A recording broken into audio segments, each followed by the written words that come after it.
Itu tuh syaratnya. Awalnya Delphi merasa kalau syaratnya ini terlalu berat nih untuk dia jalanin. Nah tapi karena udah sangat-sangat mengagumi sosok ayahnya sebagai dukun yang sakti ya, yang dihormatin masyarakatnya karena memang bisa menyembuhkan orang-orang dari berbagai penyakit. Apalagi dengan keuntungan yang menjanjikan ya, ditambah Delphi juga saat itu cuman lulusan SD, memang sulit dapat kerjaan di luar sana. Yang akhirnya secara perlahan-lahan dia ini mulai berpikir untuk nerusin ilmu ayahnya yang saat itu memang satu-satunya pilihan untuk dia. Terus di tahun 2010 ibunya Delphi meninggal dunia, sedangkan ayahnya saat itu udah sakit-sakitan jadi nggak ada yang ngurusin. Akhirnya ayahnya pun itu balik ke kampung halamannya di Desa Duri yang ada di Kabupaten Bengkalis, Riau. Sedangkan Delphi saat itu mutusin untuk tinggal dengan salah satu kakaknya yang tinggal di Kabupaten Rokan Hilir, Riau, untuk ngebantuin kakaknya jual sate gerobakan tuh di sana. Terus setelah 3 tahun Delphi ini jual sate di sana ya, ternyata ambisinya Delphi ini untuk menuhin syarat untuk nerusin ilmu ayahnya ternyata masih belum hilang juga. Justru disinilah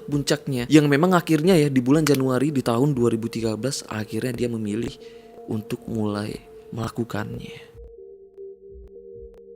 Karena saat itu kesempatan Delphi ini untuk mendapatkan pisang ya atau titit dari korban pertamanya memang saat itu sedang terbuka lebar. Karena saat itu di sekitaran pangkalan gerobak satenya emang banyak tuh anak-anak yang main. Bahkan Delphi ini udah kenal baik dengan salah satu bocah yang bernama Febrian Della yang saat itu masih berusia 5 tahun. Yang memang lokasi rumahnya deket dengan pangkalan gerobak satenya si Delphi ini. Disinilah Delphi ini secara diam-diam mengajak Febrian ini main ke kawasan semak-semak yang sepi. Di sanalah dia ini ngabisin nyawanya dan ngambilin pisangnya itu dengan cara dipotong pakai cutter. Setelah itu tubuh Febrian pun itu dia kuburin seadanya gitu ya, yang mana tempat itu juga memang tempat yang jarang banget dilaluin orang. Nah jadi disinilah Delphi ini akhirnya nemuin satu pisang korbannya, dan saat itu dia memang butuh 6 lagi tuh. Tapi di sisi lain keluarganya Febrian panik karena anaknya nggak pulang-pulang. Mereka pun itu sampai nyari Febrian. Tapi setelah beberapa hari bahkan beberapa bulan setelah Febrian hilang, memang nggak ada yang tahu, bahkan nggak ada yang